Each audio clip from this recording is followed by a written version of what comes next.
The incense and perfume of lilies had barely faded from the church. The mourners drifted away, their umbrellas tilting against a gray Vancouver sky. The black ribbon tied to the iron gate of the suburban house sagged, heavy with rain.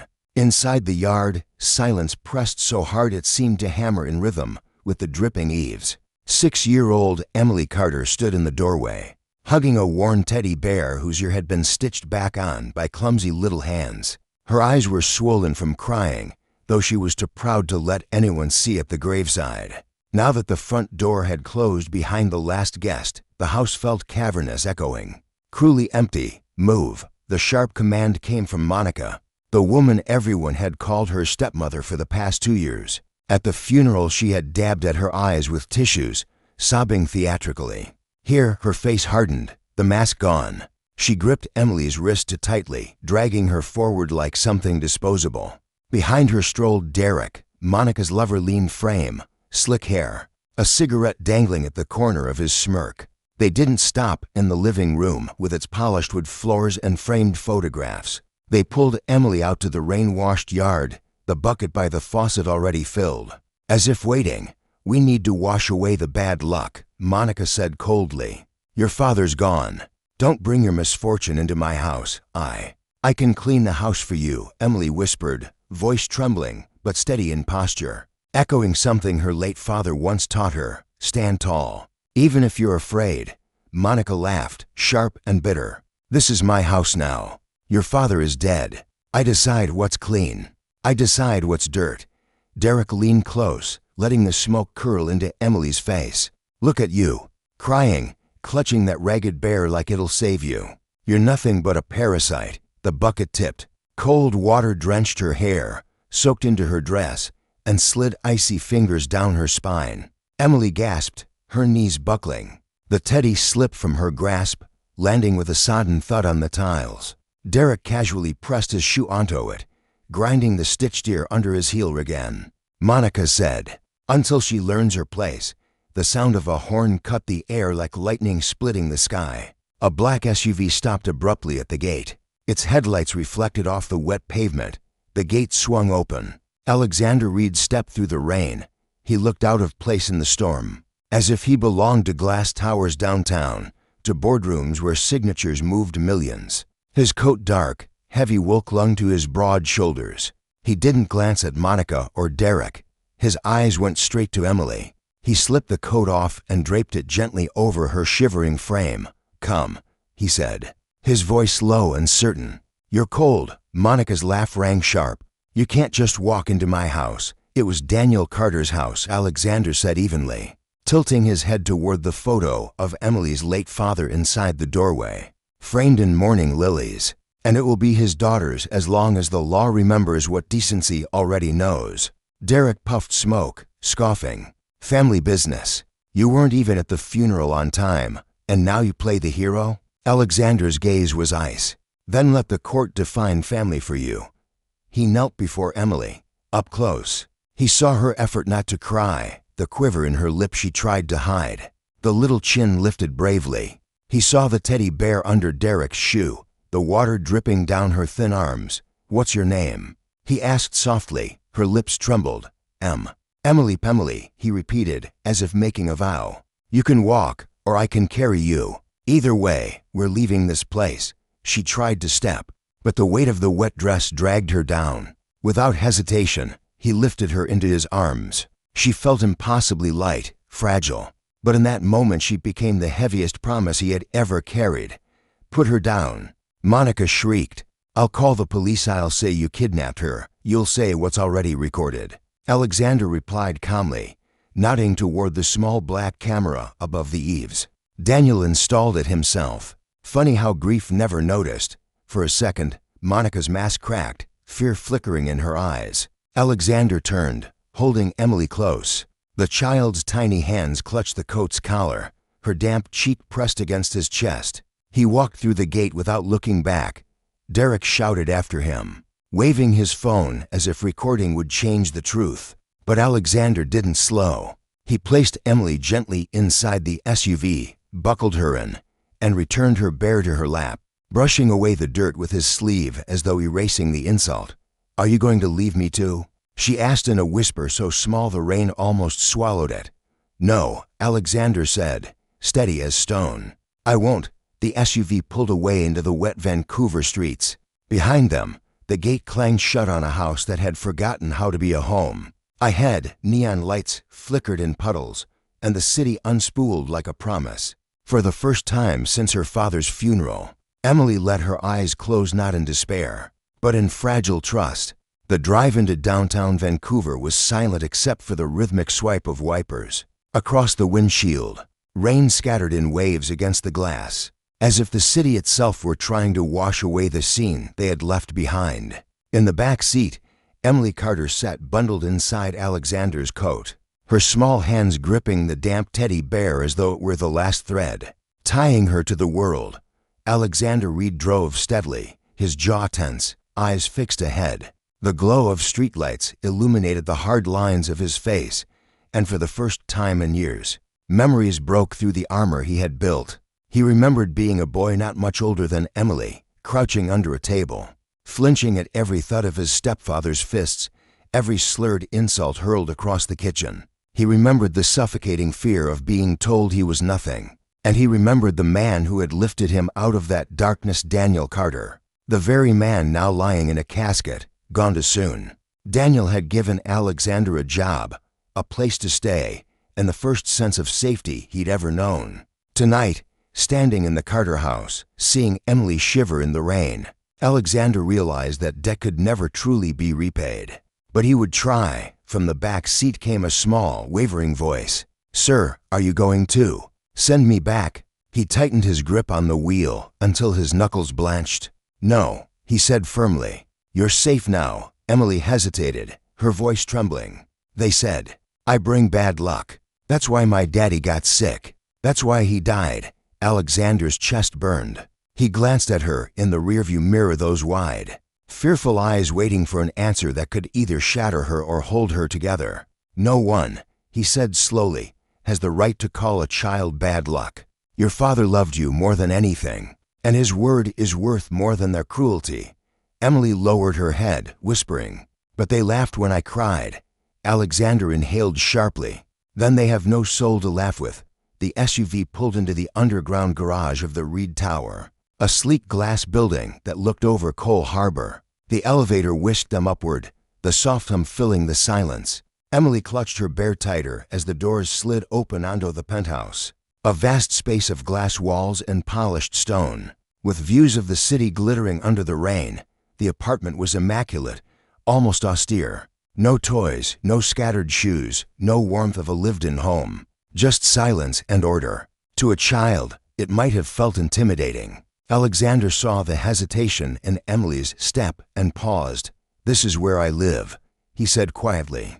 It's not much like a home yet, but maybe. Together we can change that. Emily's eyes flicked around, uncertain, before she nodded faintly. He led her to the kitchen, where he warmed a bowl of soup. She perched on a high stool, tiny legs swinging, and stared at the steam curling from the spoon. She sipped slowly, her breathing calming with each mouthful. When the bowl was half empty, she put down the spoon and looked up at him. You don't hate me? The question froze him. For a long moment he could only stare, until his voice finally found him. No one has the right to hate a child for simply existing.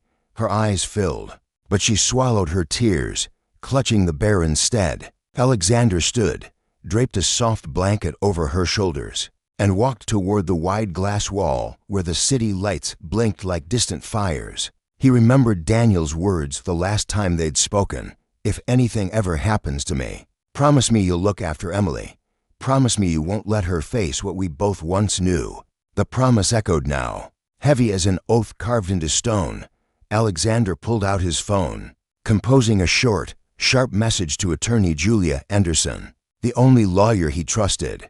Need confirmation of guardianship rights. Prepare for custody petition. And dig into Daniel's medical records. He tapped send and exhaled. This was no longer just kindness. This was war, the kind fought in boardrooms and courtrooms, where evidence could cut sharper than knives. Behind him, soft footsteps approached. Emily stood there, blanket trailing on the floor, teddy bear in her arms. She looked so small against the backdrop of the city, so fragile against the storm waiting outside. Alexander bent down to meet her gaze. "You're safe here, Emily. I won't let history repeat itself." Her lips parted as if to answer, but instead she nestled against him, her tiny voice muffled against his chest. "Thank you, Uncle Alex." For the first time in years, Alexander Reed felt something shift inside him, not just responsibility, but resolve. The empire he had built was founded on cold calculation and ruthless deals. But this was different. Protecting Emily wasn't business. It was redemption. As the storm lashed against the glass walls of the penthouse, Alexander knew one thing with terrifying clarity. Monica and Derek would not stop. They had tasted control, and Emily, her name, her inheritance, her shares was the key to everything they wanted. And Alexander Reed was the only wall standing between them. And the little girl now asleep on his couch, clutching a bear with a stitched ear. The battle for Emily's future had only just begun. The next morning, Vancouver was draped in fog. The harbor disappeared into a veil of pale gray, ferries sounding distant horns that felt more like echoes than signals. In the penthouse, silence reigned except for the hum of the heating system and the faint scratch of rain against glass. Emily stirred on the couch, wrapped in a blanket far too large for her small frame.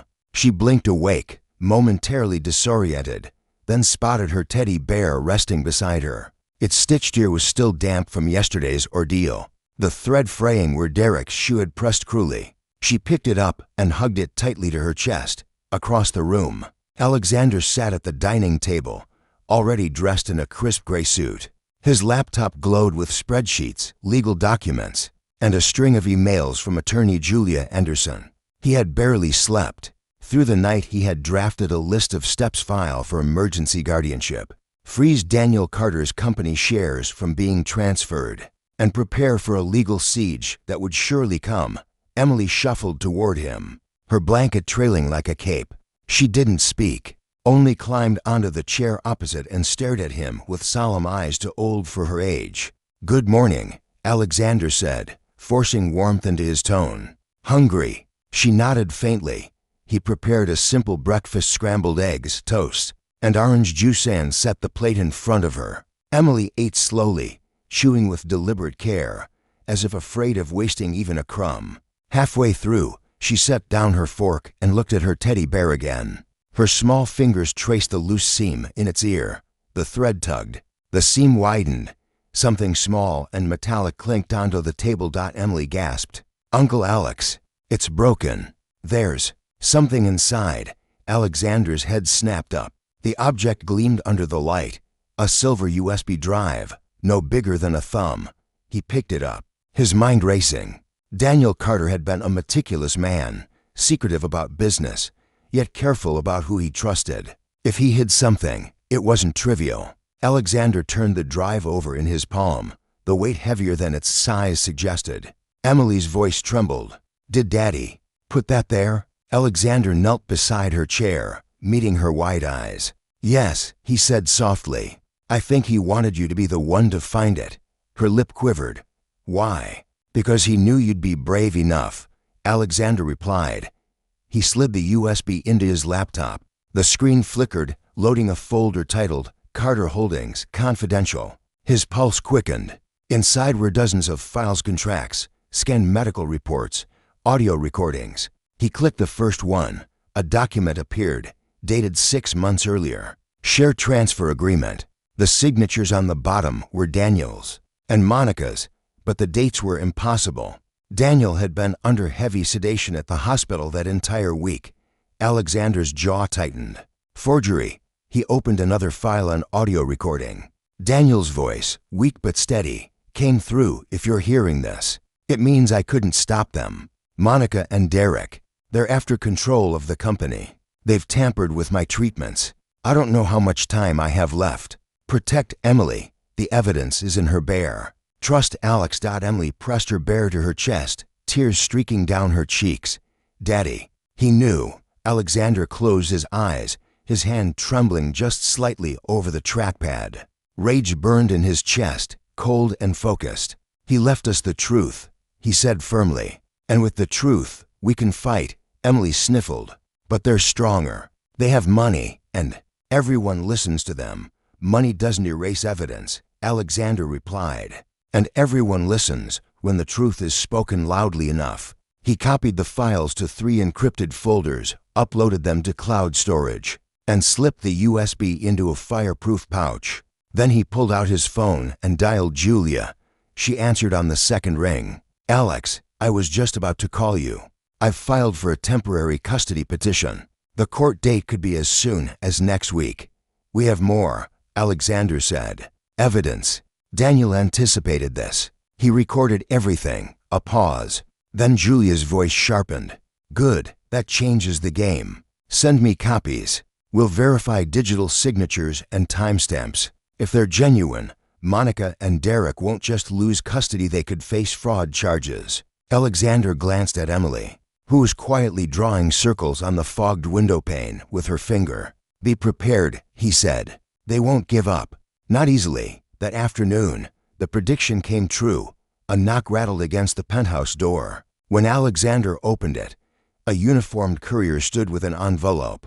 Inside, a legal notice. Monica was filing for custody, claiming Alexander had kidnapped Emily to seize control of Carter Holdings. Emily's face drained of color as she read the bold letters. "Child custody petition, Monica Carter versus Alexander Reed. They're trying to take me back," she whispered. Clutching her bear, Alexander folded the papers with deliberate calm and set them aside. "Let them try," he said. "They've underestimated the wrong people." That night, when Emily finally drifted into sleep, Alexander stood by the window, staring out at the city. The USB lay locked in his safe, but the weight of its contents pressed against his chest. This wasn't just about protecting Emily anymore. It was about honoring Daniel's last wish. It was about exposing corruption that had poisoned more than one man's life and Alexander Reed once. A boy hiding from his stepfather's fists was ready for the fight. The storm over Vancouver had not lifted for 3 days. The skyline dissolved into mist, skyscrapers blurred like fading ghosts, and the rain tapped relentlessly against the glass of Alexander Reed's penthouse. Inside, the silence was heavy, broken only by the low hum of the heater and the faint scratch of Alexander's pen. As he scribbled notes on the custody battle, he sat at the desk with his phone pressed to his ear while attorney Julia Anderson's calm but clipped voice carried through the speaker. She explained that Monica's lawyers had already petitioned for emergency custody, accusing Alexander of kidnapping Emily to gain control of Daniel Carter's company assets. Her words were clinical, but Alexander heard the venom behind them. This was Monica's strategy: move fast, twist the truth, and bury him under accusations before he could breathe. He glanced toward the couch. Emily sat quietly with her teddy bear, a coloring book open on her lap. Her little crayon hesitated each time Julia's voice rose. She was pretending not to listen, but he knew every word was sinking into her small, worried heart. Alexander cut the call short, promising Julia that he would gather witnesses. No sooner had he hung up than his phone buzzed with a new message. His chest tightened when he saw the photo: a shattered kitchen window belonging to Mrs. Thompson, Daniel's elderly neighbor. The caption was short, chilling: "Stay out of this, or the next glass will cut deeper." He called the old woman immediately. Her voice trembled as she told him about the brick that had flown through her window. In the middle of the night, she confessed she was afraid, but admitted she had seen Monica and Derek drag Emily into the yard, pour water over her, and laugh while the child cried. It was wrong, she whispered. So wrong. Alexander promised her protection, swearing she was not alone. When he ended the call, he found Emily staring at him, eyes wide with dread. Her voice broke as she asked, "It's because of me, isn't it? They're hurting people because of me." He dropped to his knees in front of her and cupped her small shoulders. "No, Emily," he said firmly. "They're hurting people because they're afraid of the truth. That's what bullies do. And the truth always finds its way into the light." Her lip trembled, but she nodded, clutching her teddy bear as if it could anchor her against the storm. Across town, Monica and Derek were raising wine glasses in a luxury condo, their laughter sharp against the clink of glass. Derek scrolled through his phone and sneered. "Reed's moving fast. Lawyers, neighbors, even that old woman next door. If she testifies, we're finished. Monica's nails tapped against the table like knives. Then we make sure she doesn't testify. No one crosses us if they know what's coming. Derek smirked, leaning back with his cigarette. And the girl? Monica's eyes narrowed, her face cold. She's the key. Without her, we lose access to Carter Holdings. Reed can't hide her forever. We'll drag her back even if we have to bury him under accusations to do it. Meanwhile, Alexander was gathering allies. Julia arranged a meeting in a quiet office downtown, where the first brave witnesses came forward. Mrs. Thompson, still shaken, described the night she saw Monica and Derek force Emily into the rain. Frank Miller, Daniel's loyal driver, revealed how Monica had pushed Daniel to sign papers while he was sedated in the hospital. Emily herself, small but determined, sat at the table clutching her bear and whispered, "I'll tell the truth in court." Julia's eyes softened, but her warning was clear. They'll try to silence us, but the law will protect us as long as we preserve the evidence. Alexander slid the pouch containing Daniel's USB across the table and said, "This is Daniel's voice. His proof. Make duplicates, as many as it takes." That night, as Alexander and Emily returned to the penthouse, a black sedan idled across the street. Its headlights flared once, then dimmed, before disappearing into the mist. The message was unmistakable. They were being watched. Alexander ordered building security to increase patrols and pulled the curtains tight. Emily sensed his unease and asked softly, "They won't stop, will they?" He crouched beside her, brushing a strand of damp hair from her forehead. "No," he admitted, "but neither will we." Hours later, as the city slept, Emily walked to his desk with a small slip of paper. She had written in shaky letters, "I will tell the truth in court." Alexander stared at the note, his throat tightening. He folded it carefully and placed it in his breast pocket. "Then we'll fight together," he whispered. For the first time in days, Emily smiled, fragile but real. By midnight, the rain eased, leaving the city sparkling as if scrubbed clean. But beneath that fragile calm, the battle lines were already drawn. In one corner of Vancouver, Monica and Derek plotted their next strike, their greed twisting into threats. In another, Alexander Reed stood guard over a child and the truth her father had hidden inside a teddy bear. The storm was only beginning. The morning light crept into Vancouver like a faint promise. But for Alexander Reed it felt more like the thin edge of a blade. He had barely slept, the weight of strategy pressing down on him. On his desk lay the custody notice Monica's lawyers had filed. Bold letters screaming their accusation: kidnapping, exploitation, fraud. He read it once more, then set it aside with deliberate calm. He would not allow their lies to dictate the truth. Emily padded into the room with her teddy bear tucked under one arm, her hair still messy from sleep. She climbed into the chair across from him and asked quietly, "Are we going to court today?" Alexander shook his head. "Not yet, but soon. First, we prepare." Her brow furrowed, and for a moment he saw the flicker of fear in her eyes, the fear that a child should never have to carry. He leaned forward and said firmly, "No matter what they say, Emily, remember this: your father trusted me to protect you. That's what I'm going to do." That afternoon, Julia Anderson arrived at the penthouse with a stack of documents and a laptop. Together, she and Alexander worked through Daniel's files from the USB, every contract, every forged signature, every medical report that didn't match the hospital records. They cataloged everything. Julia was meticulous, her fingers tapping quickly across the keyboard as she cross-referenced each document. "With official registries, this is enough to indict them," she murmured. "But we'll need more. We'll need testimony." Alexander nodded. "Then we'll protect the people willing to speak." But even as he spoke, the shadows pressed closer. That evening, a courier delivered another envelope, this one unsigned. Inside was a single photograph of Emily taken from across the street, her figure small against the penthouse windows. Scrawled across the bottom in red marker were the words, "She belongs to us." Alexander's jaw clenched, but he forced his expression calm before Emily could see. He folded the paper, locked it in the safe, and told Julia, "They're escalating. We need to file for protective custody tonight." Elsewhere in the city, Monica and Derek were already tightening their grip.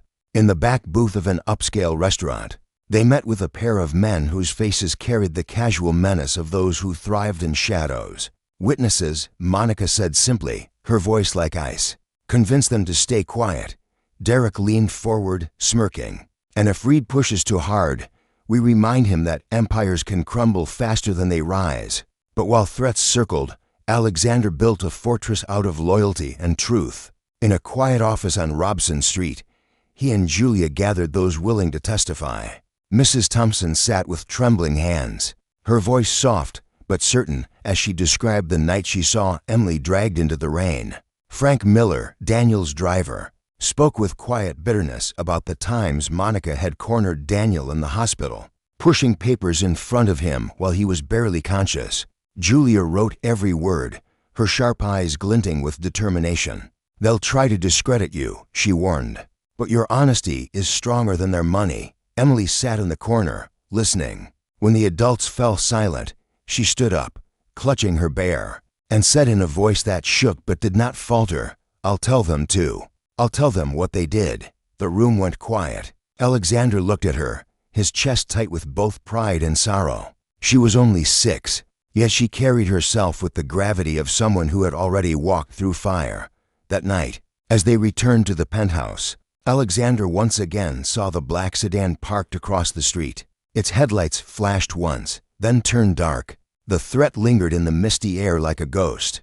Inside, he shut the curtains and told security to double patrols. Emily watched him silently, then asked, "Will they keep watching us forever?" He crouched to her level, his eyes steady. "As long as they do, we'll keep standing." "They're afraid, Emily, afraid of what you hold, afraid of the truth." She nodded slowly, her tiny hands gripping the bear tighter. Then, with a determination that startled even him, she took a piece of paper from the table and wrote in uneven letters, "I will tell the truth in court." She handed it to Alexander. He read it, folded it carefully, and slid it into his breast pocket like a sacred vow. "Then we'll fight together," he said, his voice quiet but resolute. By midnight, the rain had eased again, leaving the streets glistening under the city lights. But the battle was far from over.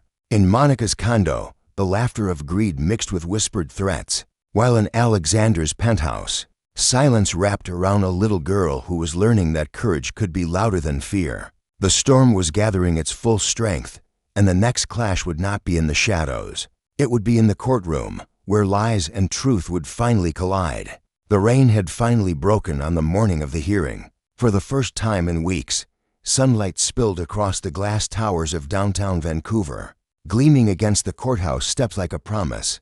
But to Alexander Reed, walking hand in hand with 6-year-old Emily Carter, the light felt less like peace and more like a spotlight, throwing every fear and every secret into sharp relief. Crowds had already gathered outside. Reporters angled cameras, microphones hovered in the air. Questions rang out like stones thrown from every direction. "Mr. Reed, are you holding the child for financial gain? Is it true you're facing kidnapping allegations?" He didn't answer. His grip on Emily's hand never loosened. Her teddy bear dangled from her arm, its stitched ear brushing against her dress. A quiet symbol of resilience. Inside the courthouse, the air was cooler, the marble echoing with each step. Attorney Julia Anderson walked beside them, her case files stacked high in her arms. She leaned close and whispered, "Stay calm. Today, the truth speaks louder than their lawyers." The courtroom filled quickly, rows of benches crammed with spectators, journalists, and rivals who thrived on scandal. At the plaintiff's table, Monica sat poised, her black suit tailored sharp as a knife. Beside her, Derek lounged with a smirk, as if the outcome were already written in their favor. Their lawyers shuffled papers with theatrical confidence. When the judge entered, the room settled into silence. The gavel struck once, firm and final. "Court is in session." The first witness was called. Mrs. Thompson, frail but determined, rose from her seat. Her voice trembled at first, but steadied as she recounted what she had seen. Monica dragging Emily into the yard, Derek pressing his shoe into the child's teddy bear, cold water pouring over her head while the little girl sobbed. Monica's attorney leapt to his feet. "Objection. This witness holds a personal grudge against my client, The judge turned, one eyebrow raised. "Do you, Mrs. Thompson?" Her answer was clear and steady. "No, Your Honor. I was simply afraid." But the truth doesn't change because of fear. A ripple passed through the courtroom. Alexander felt Emily's small hand squeezes under the table. Next came Frank Miller. His testimony cut deep, stories of Monica hovering over Daniel's hospital bed, slipping contracts beneath his hand while he drifted in and out of consciousness, her voice coaxing, pressuring, manipulating. He described how Derek delivered the papers to shady notaries late at night, forging signatures while Daniel was sedated. Monica's face tightened, but Derek only smirked, as if mocking the truth itself. Finally, Julia stood and introduced the most damning evidence of all. She presented the USB drive. "These files," she told the court, "contain contracts, medical records, and most importantly, an audio recording left by Daniel Carter himself." The judge allowed it to be played. Daniel's voice filled the courtroom, weak but unbroken. "If you're hearing this, it means I couldn't stop them. Monica and Derek are after control of the company. They tampered with my treatments. I don't know how much time I have. Protect Emily. The evidence is in her bear. Trust Alex." The silence that followed was heavy, every ear straining on the final echo of Daniel's voice. Monica's lawyer shot to his feet again, desperate. "Forgery. This could have been spliced together by anyone," but Julia cut him off, producing a forensic verification report. "The field's origin and timestamp have been authenticated by independent experts. There are no signs of tampering. The voice is Daniel Carter's. The truth cannot be erased." The judge leaned back, hands folded, eyes narrowing at the plaintiff's table. For the first time, Monica looked unsettled. Derek shifted in his chair, his smirk slipping like paint in the rain. Then, all eyes turned to the smallest figure in the room. The judge spoke gently. "Emily Carter, you are not required to speak if you don't want to. But if you choose to, the court will listen." Alexander's heart clenched. He leaned down to whisper, "Only if you're ready." Emily slid off her chair. Teddy bear pressed against her chest. She walked slowly to the stand, her shoes barely making a sound. Her voice was tiny, but it carried across the silence. "If they cared about me, they wouldn't have thrown water on me. They wouldn't have laughed when I cried. They told me I was bad luck. But my daddy never did. My daddy loved me." Her words hung in the air like a bell, pure and undeniable. For a long moment, the entire courtroom was frozen, as if even the air itself dared not interrupt. The judge finally nodded, turning to the clerk. "Record the child's words verbatim." Julia presented one final document, a timeline comparison chart, showing exactly how the forged contracts coincided with Daniel's periods of heavy sedation. Every piece fit together like a lock sliding shut. Monica's carefully constructed mask crumbled. She collapsed back into her chair, face ashen. Derek shot up, sputtering denials, but the bailiffs were already moving. "Order," the judge commanded, striking the gavel. "Based on the evidence, this court finds Monica Carter and Derek Shaw guilty of fraud, forgery, and child endangerment. Effective immediately, Emily Carter shall be placed under the guardianship of Alexander Reed." The room erupted, journalists shouting, cameras flashing, voices rising into a storm. But within that chaos, Emily turned and ran into Alexander's arms, sobbing into his chest. "Do I have anyone left?" she cried. He wrapped his arms around her, holding her as tightly as he dared, his voice low but unwavering. "You have me, and you have yourself. That's more than enough." The gavel struck one final time. The noise of the courtroom roared back like a crashing wave. Yet within the circle of Alexander's embrace, there was quiet. For Emily Carter, the long nightmare had finally broken. The light spilling through the windows was no longer harsh. It was warmed up. The days after the trial unfolded like a slow dawn after a long and violent night. The rain that had battered Vancouver for weeks finally gave way to sunlight, soft and forgiving, glinting off the harbor and spilling through the tall glass windows of Alexander Reed's penthouse. For the first time in what felt like forever, the silence in the apartment wasn't heavy. It was peaceful. Emily Carter sat cross-legged on the rug, her teddy bear perched beside her like an old friend who had weathered the storm with her. The stitched ear was still ragged, but she no longer saw it as broken. It was proof of survival. Around her, The world was beginning to rebuild itself. It started with a knock on the door. When Alexander opened it, Julia Anderson stood there with a warm smile and a box of children's books. She placed it gently on the floor and crouched to Emily's height.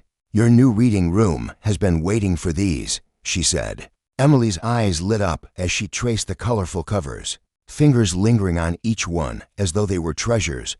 Later that afternoon, Mrs. Thompson appeared with a bag of hand-sewn curtains. Her hands shook as she unfolded them, the fabric patterned with soft blues and warm yellows. "I'm no expert with my hands," she said, her voice catching. "But I thought the windows should feel like home again." Emily reached up and hugged her tightly, surprising the old woman into tears. Not long after, Frank Miller arrived with a toolbox and a small wooden shelf he had built himself. He set it up near the window, his quiet smile betraying more pride than words ever could. "Every home needs a place for books," he said. Emily carefully placed her teddy bear on the top shelf, as if crowning it guardian of her new world. One by one, people came. Friends of Daniel, neighbors who had been too afraid to speak before, even strangers who had read about the trial and wanted to help. Each brought something small: a rug, a painting, a lamp. The penthouse slowly transformed from cold glass and stone into a place of warmth, stitched together by kindness. That evening, Emily found Alexander in his office, staring at a sealed envelope that had been delivered by the court. On the front, in Daniel Carter's handwriting, were the words, "For Emily, when the truth is safe." With trembling fingers, Alexander opened it and handed the letter to her. Emily unfolded the paper carefully, her eyes moving over the words. "If you are reading this, it means the truth has come to light. Emily, my little star, never believe you are unlucky. You are the greatest gift of my life. Trust Alexander, because I trust him more than anyone. He will protect you, but more importantly, he will help you find your own strength. Remember, you are never alone." Tears blurred her vision, but she clutched the letter to her chest as though it were her father's embrace. She looked up at Alexander, her voice trembling. "Daddy said to trust you." "I do." He crouched so their eyes met, his own voice rough with emotion. "At first, Emily, I promised to protect you because your father saved me when I was a boy. But now, it's not just because of him. It's because of you. My heart chooses you." Her lips quivered, and then she threw her arms around his neck. For the first time, her tears weren't from fear. They were from relief, from belonging. In the weeks that followed, life began to take on a rhythm. Alexander worked with Julia to establish a foundation in Daniel's memory. The Carter Center for Children, a safe place for kids who had been silenced or abandoned. Emily helped choose the colors for the walls, bright yellows and sky blues, and insisted that her teddy bear have a spot in the reading room as a symbol.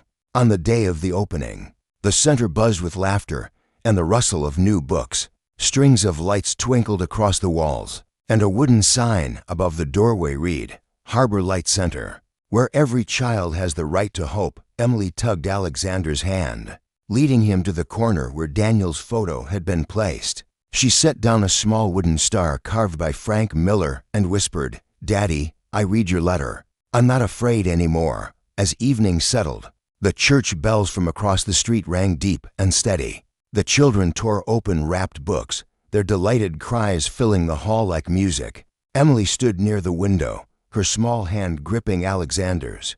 She looked out at the snowy streets and said softly, "Mom, Dad, I am not alone anymore." Alexander bent down, his voice quiet but resolute. "You'll never be alone again." He pressed his forehead gently against her hair. Around them, laughter rose, the warmth of community spilling into every corner. And for the first time since Daniel Carter's funeral, hope was no longer a fragile spark. It was a steady flame, bright enough to light the future.